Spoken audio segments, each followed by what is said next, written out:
Prayer for a peaceful Sabah state election.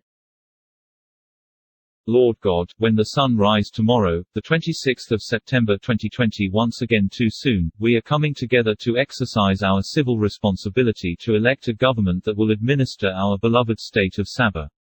We pray to seek to better understand the issues and concerns that confront our state, and how the gospel compels us to respond as faithful citizens in our community.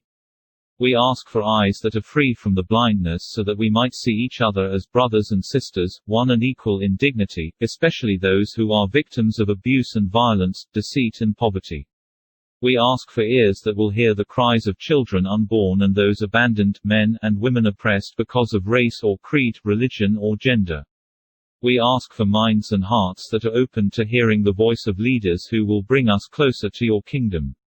We pray for discernment so that we may choose leaders who hear your voice through their conscience, live your love, and keep in the ways of your truth and guide us to your kingdom of justice and peace.